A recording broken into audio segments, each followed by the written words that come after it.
Hi guys, ఎలా ఉన్నారు? మరో ఇంట్రెస్టింగ్ వీడియోతో మళ్ళీ మీ ముందుకు వచ్చాను. ఈ వీడియో చివరి వరకు చూసి నచ్చితే ఒక లైక్ వేసుకోండి. ఓకే, ఇక వీడియో స్టార్ట్ చేద్దాం. బాగా కండలు తిరిగిన బలవంతుడితో గొడవ పెట్టుకోవచ్చు, పర్లేదు. ఎలాగోలా ఇంకో బలవంతుని సహాయం తెచ్చుకొని గెలవచ్చు. బాగా తెలివిన్న వాడితో పెట్టుకోవచ్చు, పర్లేదు. అదృష్టం బాగున్నప్పుడు గెలవచ్చు. కానీ ఓపిక సహనం ఉన్నవాడితో పెట్టుకుంటే మాత్రం ఎప్పుడు కొడతాడో తెలియదు. ఓడిపోయే వరకు అర్థం కాదు కొట్టాడని. ప్రస్తుతం ఏపీలో జగన్ పరిస్థితి కూడా అలాగే ఉంది. 2019లో టీడీపీ పార్టీ ఘోర పరాజయం పాలైంది. 175 సీట్లకు గాను 23 సీట్లు మాత్రమే గెలుచుకుంది. కేవలం ప్రతిపక్షానికి అవసరమైన సీట్లతో ఉన్నంతలో కాస్త పరువు నిలబెట్టుకున్నారు. అవమాన భారంతో మోడువారిన చంద్రబాబు నిరాశ నిస్పృహలతో నైరాశ్యంలో మునిగి ఉన్న పార్టీ క్యాడర్కి ధైర్యం చెప్పి కార్యకర్తలకు భరోసా ఇచ్చాడు. కట్ చేస్తే 2024లో 165 సీట్లతో అఖండ విజయం సాధించి ప్రపంచం సృష్టించాడు. అసాధ్యం అనుకున్న దాన్ని సుసాధ్యం చేశాడు. దాంతో జగన్కి దిమ్మ తిరిగి బొమ్మ కనపడింది. సొంత క్యాడర్ నుంచే పార్టీ పనైపోయిందనే వాదనలు వినబడ్డాయి. మోడువారిన ఈ పార్టీని ఇక తిరిగి యథాస్థితికి తీసుకురావడం అసాధ్యమన్నారు. ఎటు చూసిన అంధకారమే. ఏం చేయాలో దిక్కుతోచని స్థితిలో బేలగా కూర్చుండిపోయాడు. కానీ తనలోని సంకల్పం మాత్రం చెక్కు చెదరలేదు. ఆత్మవిశ్వాసాన్ని కోల్పోకుండా మళ్ళీ తన సమయం కోసం ఎదురు చూస్తూ నిలబడ్డాడు. నలుగురికి మంచి చేయాలనే తపన, దాన్ని నెరవేర్చాలనే సంకల్పం, ఎన్ని అవాంతరాలు ఎదురైనా సరే వదిలిపెట్టని పట్టుదల, ఏం జరిగినా సరే వెనకడుగు వేయని మొండితనం, ఎదురొడ్డి నిలబడే గుండె ధైర్యం ఉంటే ప్రకృతి కూడా అన్ని విధాలుగా మనకు సహాయం చేస్తుంది. దానికి నిదర్శనం చంద్రబాబే. ఇవన్నీ చంద్రబాబులో ఉన్నాయి కనుకే ప్రకృతి కూడా తన వంతు సాయం చేసింది. 151 సీట్లతో అఖండ మెజార్టీతో సీఎం అయిన జగన్మోహన్ రెడ్డికి అధికారం వచ్చేసరికి కోతికి అద్దం దొరికినట్లయింది. తన మూర్ఖపు చేష్టలతో, ప్రతీకార రాజకీయాలతో తన గొయ్యి తానే తవ్వుకున్నాడు. రాష్ట్ర అభివృద్ధి పైన కానీ సంక్షేమం పైన కానీ దృష్టి పెట్టకుండా కేవలం ప్రతిపక్షాలని దెబ్బతీయడమే పనిగా పెట్టుకున్నాడు. క్యాడర్ని కకావికలం చేశాడు. చంద్రబాబు పైన ఎన్నో నిందలు వేశారు. అసభ్య పదజాలంతో దూషించారు. వ్యక్తిగతంగా కూడా ఇష్టం వచ్చినట్లు విమర్శించారు. చివరికి తన భార్యను కూడా అసెంబ్లీ సాక్షిగా అవమానించారు. కేసులు పెట్టి జైల్లో కూడా వేశారు. ఇలా ఎన్నో అడ్డంకులు, అవరోధాలు, నిందలు, దూషణలు. వాటన్నింటినీ తట్టుకొని ఆయన ఎలా నిలబడ్డాడు, అసలు ఏంటి ఆయన ధైర్యం అనేది ఒకసారి చూద్దాం. ఒక్కసారి ఆయన రాజకీయ జీవితంలోకి తొంగి చూస్తే ఇది ఆయన కొత్త కాదు. కేవలం మనుషులు మాత్రమే మారారు. అవమానించే తీరు మాత్రం మారలేదు.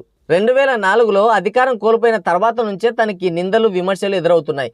ఈ రాజకీయ క్రీడలో ఆయన తర్వాత ముఖ్యమంత్రులుగా ఏలిన వారికి, ఆయనతో సమాన రాజకీయం చేసిన వారికి చంద్రబాబుకి ఏంటి వ్యత్యాసం అంటే, ఈ మధ్యకాలంలో అప్పుడు వైఎస్ రాజశేఖర రెడ్డి కానీ, ఇప్పుడు జగన్, అటు కేసీఆర్ కానీ వీళ్ళంతా కూడా నీతి, నిజాయితీ, విశ్వసనీయత గురించే మాట్లాడుతుంటారు. అయితే ఈ విశ్వసనీయత నిజంగా ఎవరికి ఉంది? ఎవరు దానికి అర్హులు?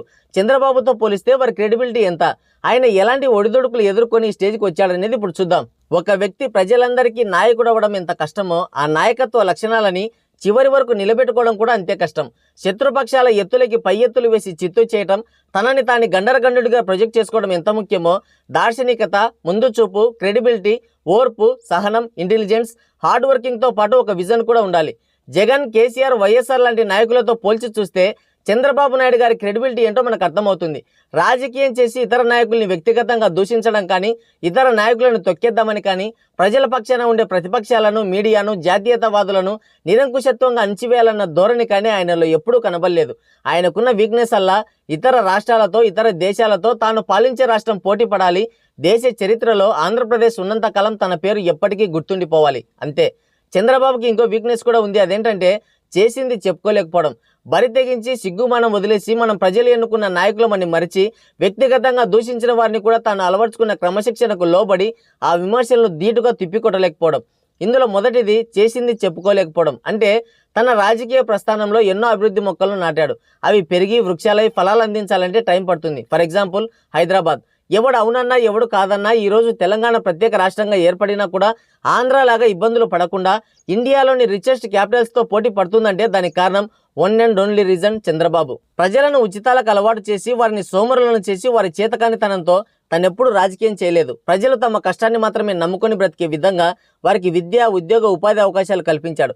కానీ ప్రజలకు చేసిన అభివృద్ధి, సాధించిన విజయాలు అప్పుడే కనిపించాలి. అది వీలవుతుందా? కాదు. ఇక్కడే చంద్రబాబుకి ప్రజలకి మధ్య దూరం ఏర్పడింది. ప్రజలకు కావాల్సింది ఎప్పుడో నెక్స్ట్ జనరేషన్కి ఉపయోగపడే పనులు చేసే నాయకుడు కాదు. కావాల్సింది కళ్ళ ముందే మంత్రాలు లేకుండా కనికట్టు చేసే నాయకుడు. ఇక రెండోది క్రమశిక్షణ. టీడీపీ పార్టీ అంటేనే క్రమశిక్షణకు మరో రూపం.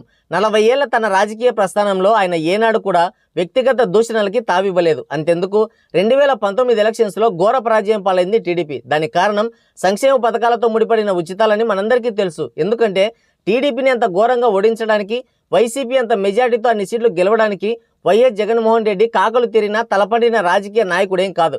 విశ్వసనీయతకి మారుపేరుగా మడమతిప్పని ప్రజానాయకుడిగా ప్రొజెక్ట్ చేసుకుని ప్రజల్లో ఒక భ్రమ కలిగించిన వైఎస్ రాజశేఖర రెడ్డి కొడుకు అంతే. 23 సీట్లున్న టీడీపీ పార్టీ పనైపోయినట్లే, పార్టీ మూసుకోవాల్సిందే అన్నారు. 5 సంవత్సరాలు తిరక్క ముందే 2024 ఎలక్షన్స్కి మళ్ళీ ధీటుగా బరిలో నిలిచింది. టీడీపీని బలహీనపరచాలని శతవిధాలుగా ప్రయత్నించారు. పార్టీని చరిత్రలో భూస్థాపితం చేయాలని కూడా చూశారు. కానీ ఎంత వేగంగా వెనక్కి వెళ్ళిందో అంతే వేగంగా మళ్ళీ ఎదురొడ్డి నిలబడింది. దానికి కారణం చంద్రబాబు యొక్క దక్షత, కార్యదీక్ష, పట్టుదల, క్రమశిక్షణే కారణం. చంద్రబాబు నాయుడు గారు 2 సార్లు ఉమ్మడి ఆంధ్రప్రదేశ్కి ముఖ్యమంత్రిగా పనిచేశాడు.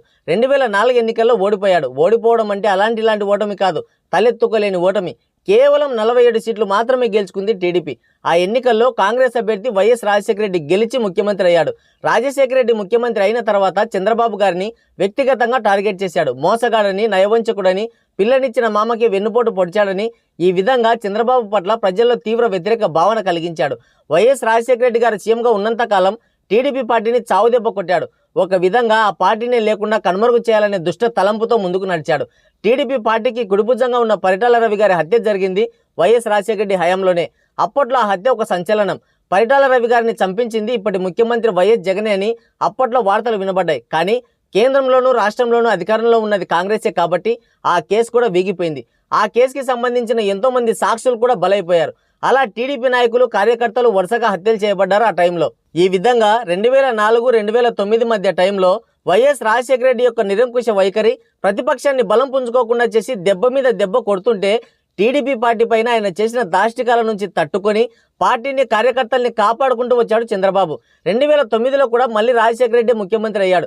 కానీ 2004లో 185 సీట్లు గెలుచుకున్న కాంగ్రెస్ 2009లో మాత్రం 156 సీట్లతోనే సరిపెట్టుకుంది.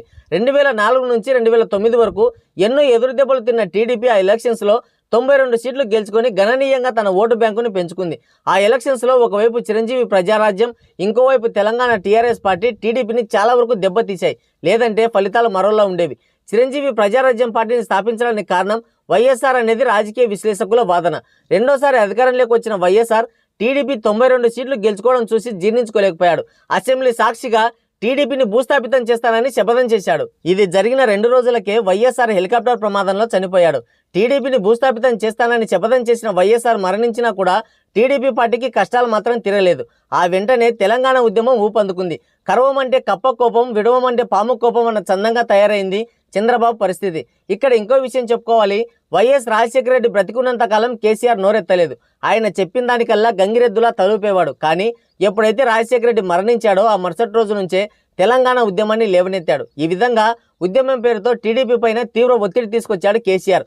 ఆ పార్టీని ఒక సందిగ్ధంలో పడేశాడు. తెలంగాణకి సపోర్ట్ చేయలేదని అక్కడి నాయకుల్ని ఆ ఉద్యమ రుచుల్లోకి లాగి వారిని తన వైపు తిప్పుకున్నాడు. ఈ విధంగా అప్పటి ఉమ్మడి ఆంధ్రప్రదేశ్లో తెలంగాణ వరకు టీడీపీ పార్టీని, నాయకుల్ని, కార్యకర్తల్ని రౌండప్ చేశాడు కేసీఆర్.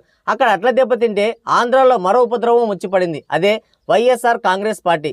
వైఎస్ఆర్ మరణం తర్వాత సీఎం అవ్వాలని విశ్వ ప్రయత్నాలు చేసిన జగన్మోహన్ రెడ్డి చివరికి అదే కాంగ్రెస్ పైన తిరుగుబాటు చేసి వైఎస్ఆర్సీపీ అనే కొత్త పార్టీ స్థాపించాడు. దీంతో అటెన్షన్ మొత్తం అటువైపు వెళ్ళింది. ఒక దశలో ఇక టీడీపీ పార్టీనే ఉన్నదనే ప్రచారం జోరుగా ఊపందుకుంది. దానికి తోడు 2011లో జరిగిన బై ఎలక్షన్స్లో వైసీపీ భారీ మెజార్టీతో 300 సీట్లు క్లీన్ స్వీప్ చేసింది. ఈ ఫలితాలు చూసి కార్యకర్తలు, నాయకులు ఒకంత డీలా పడ్డారని చెప్పాలి. టీడీపీ అధికారంలోకి రాదని పొలిటికల్ మేధావులు జోస్యం చెప్పడం కూడా మొదలెట్టారు. కానీ చంద్రబాబు నాయుడు మాత్రం ఎక్కడా నమ్మకం కోల్పోకుండా నాయకులకి ధైర్యం చెప్పి కార్యకర్తలకు భరోసా ఇచ్చి ఒక పట్టుదలతో పార్టీని ముందుకు నడిపించాడు. 60+ ఏజ్లో కూడా పాదయాత్ర చేసి అప్పటి ఆంధ్ర ప్రజల అటెన్షన్ మొత్తం తన వైపు తిప్పుకున్నాడు. ఉద్యమ శాఖతో అట్టుడికి ప్రత్యేక రాష్ట్రంగా ఏర్పడిన తెలంగాణలోనూ ఆయన పాదయాత్ర చేశాడు. దాని ఫలితంగా ఇటు కొత్త రాష్ట్రానికి ముఖ్యమంత్రి అయ్యాడు. అటు తెలంగాణలో కూడా పార్టీ క్యాడర్కి ఊపిరించి సీట్లు గెలుచుకున్నాడు. నూతనంగా ఏర్పడిన రాష్ట్రానికి నూతన ముఖ్యమంత్రిగా 10 సంవత్సరాల తన రాజకీయ అనుభవంతో ఎంతో గొప్పగా అమరావతిని రాజధానిగా చేశాడు. దాదాపు 30,000 ఎకరాలకి పైగా భూముల్ని రైతుల నుంచి స్వచ్ఛందంగా సేకరించాడు. అప్పట్లో ఇది ఒక రికార్డు. అయితే ఎప్పటిలాగే చంద్రబాబు అద్భుతమైన రాజధాని నిర్మించాలనే భ్రమలో ఉండిపోయాడు. రాష్ట్ర భవిష్యత్తుకి ఆధారమైన రాజధానిపై కుట్రలు మొదలయ్యాయి. చిటికేస్తే రాజధాని నిర్మాణం పూర్తవడానికి ఇదేం సినిమా కాదు. అంత అవగాహన లేని ప్రజలు రాజధానిపై, చంద్రబాబు పాలనపై పెదవిరిచారు. ఫలితంగా టీడీపీ పార్టీపై మళ్ళీ నీడలు కమ్ముకున్నాయి. 2019 ఎలక్షన్స్లో ఆయన అధికారం కోల్పోయాడు. అలా ఇలా కాదు, చరిత్ర మరవలేని ఓటమితో. దాంతో టీడీపీలో మళ్ళీ నైరాశ్యం. టీడీపీ పార్టీ పనైపోయిందని, పార్టీ నడపడం చంద్రబాబు వల్ల కాదని నందమూరి వారసులు వస్తేనే టీడీపీకి మళ్ళీ పూర్వ వైభవం వస్తుందని, టీడీపీ ప్లేస్ని బీజేపీ రీప్లేస్ చేస్తుందని ఇలా ఎవరికి తోచిన విధంగా వారు విశ్లేషణలు కూడా చేశారు. ఎన్నో ఊహాగానాలు తెరపైకి వచ్చాయి. కట్ చేస్తే మళ్ళీ 5 ఏళ్లు తిరగకుండానే చంద్రబాబు నాయకత్వంలో టీడీపీ అధికార వైసీపీకి గట్టి పోటీదారుగా నిలిచింది. మళ్ళీ చంద్రబాబు నాయుడు ముఖ్యమంత్రిగా ప్రమాణ స్వీకారం చేయబోతున్నాడు. రాజశేఖర రెడ్డి ఏ విధంగా అయితే టీడీపీని నాశనం చేయాలని చూశాడో అంతకు మించి ఆయన వారసుడు జగన్మోహన్ రెడ్డి ప్రయత్నించాడు. టీడీపీ నేతల వ్యాపారాలు దెబ్బతీశాడు. కదిలితే కేసులు. చివరికి చంద్రబాబును కూడా కక్షపూరితంగా జైల్లో వేయించి టీడీపీ నాయకుల ఆత్మస్థైర్యాన్ని దెబ్బతీసే ప్రయత్నం చేశాడు. టీడీపీ కార్యకర్తలకు ఏ దిక్కు లేకుండా చేశాడు. పంచాయతీ ఎలక్షన్స్లో పోటీ చేయకుండా చేసి టీడీపీ పార్టీని ఇంకా ఘోరంగా దెబ్బతీశాడు. ఎన్నో సమస్యలు, ఎన్నో సవాళ్లు, గమ్యం తేలేని దారిలో కమ్ముకున్న కారు చీకట్లలో దీపం కూడా లేకుండా ధైర్యంగా ముందుండి నడిపించాడు చంద్రబాబు. ఇంత కష్టకాలంలోనూ పార్టీని వీడకుండా కార్యకర్తల్ని నిలబెట్టాడు. పార్టీ క్యాడర్ని చెక్కు చెదరకుండా చేసుకున్నాడు. మీరు అనుకోవచ్చు అందులో పెద్ద గొప్పేముంది అని. ఒక్కసారి మనం చుట్టూరా చూస్తే తెలుస్తుంది. 2014లో నరేంద్ర మోదీ ప్రభంజనంలో గాలి కొట్టుకుపోయింది 70 ఏళ్ల కాంగ్రెస్ పార్టీ. ఇప్పటికీ తిరిగి పుంజుకోలేదు. 2024 ఎలక్షన్స్లో కూడా అధికారంలోకి రాలేదని సర్వేలు గట్టిగా వినిపించాయి. ఇప్పుడు అదే నిజమైంది కూడా. ఇదే సిచ్యువేషన్ చంద్రబాబు గారికి 2004లో ఎదురైంది. ఎదిరించాడు, పోరాడాడు, పార్టీ నిలబెట్టాడు. 2014లో అధికారంలోకి వచ్చాడు. 2019లో 2004 కంటే కూడా ఘోరమైన సిచ్యువేషన్. కానీ తిరిగి పుంజుకొని 2024 ఎలక్షన్స్లో గట్టి పోటీదారుగా బరిలో నిలిచి తొడగొట్టాడు. అది చంద్రబాబు యొక్క విజను, ఆత్మవిశ్వాసం, నిజాయితీ, పట్టుదల. అంతెందుకు మొన్న ఎలక్షన్స్లో తెలంగాణలో బీఆర్ఎస్ పార్టీ చెతికిల పడింది. అదేం పెద్ద ఘోరమైన ఓటమి కూడా కాదు. కానీ పార్టీ క్యాడర్ని కూడా నిలబెట్టుకోలేకపోతున్నారు. 10 సంవత్సరాల పాటు ఎదురే లేకుండా పాలించిన కేసీఆర్ ఇప్పుడు ఎక్కడున్నాడో జాడే లేదు. అసలు ఈ 5 సంవత్సరాలు పార్టీ నిలబడితే చాలు అని దేవునికి మొక్కుకునే పరిస్థితి వచ్చింది. ఇప్పుడు జరిగిన ఎంపీ ఎలక్షన్స్ గురించి నేను ప్రత్యేకంగా చెప్పాల్సిన పని లేదు. 2014 నుంచి 2018 మధ్యకాలంలో కేసీఆర్ టీడీపీ పైన చేసిన దాడి మాటల్లో వర్ణించడం కూడా కష్టం. అసలు తెలంగాణలో టీడీపీ పార్టీయే లేకుండా భూస్థాపితం చేశాడు. అందుకే ఈ పరిస్థితి దాపురించింది. కేసీఆర్కి ఆంధ్ర ప్రతిపక్ష నాయకుడు జగన్ రెడ్డికి చాలా దగ్గర పోలికలు ఉన్నాయంటారు పొలిటికల్ మేధావులు. ఇద్దరు కూడా నియంత లక్షణాలు కలవారే. పార్టీలో కానీ రాష్ట్రంలో కానీ తమను ప్రశ్నించేవారు ఉండకూడదు అనుకుంటారు. ప్రతిపక్షాలను చెల్లాచెదురు చేసి ప్రశ్నించే గొంతు లేకుండా చేసుకోవడంలో ఇద్దరు దిట్టలే. అందుకే ఒకవైపు కేసీఆర్ చేసిన తప్పుకి శిక్ష అనుభవిస్తున్నాడు. ఇప్పుడు ఆంధ్రాలో జగన్ రెడ్డి కూడా ఆ శిక్ష అనుభవించడానికి రెడీగా ఉన్నాడు. 2019లో 151 సీట్లు గెలుచుకుని సీఎం అయిన జగన్ రెడ్డి 5 ఏళ్ల పాలన తర్వాత 11 సీట్లకే పరిమితమయ్యాడు.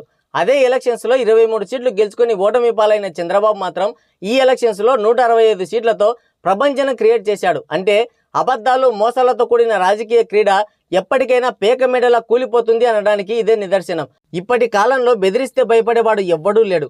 జగన్మోహన్ రెడ్డి ఈ 5 ఏళ్లలో తన తాత రాజారెడ్డి రాజకీయం చేశాడు. ఇదంతా గమనించిన మీకు ఎవరి విశ్వసనీయత ఏంటి అనేది ఈపాటికి అర్థమై ఉంటుంది. విశ్వసనీయతకు మాత్రమే కాదు, కృషి, పట్టుదల, విజన్, డిసిప్లిన్ వీటన్నింటికి మరో రూపమే చంద్రబాబు. అందుకే ఇదంతా గమనించిన ఏపీ ప్రజానికం దార్శనికుడా నీకు వందనమని ఆయన అడుగుజాడల్లో నడవడానికి సిద్ధపడింది. సో గాయ్స్, ఇది వీడియో. మరి ఈ వీడియో పైన మీ అమూల్యమైన అభిప్రాయాన్ని కింద కామెంట్ సెక్షన్లో ఒకసారి కామెంట్ చేయండి. మరో ఇంట్రెస్టింగ్ వీడియోతో మళ్ళీ కలుద్దాం. Thank you. Take care. Bye bye.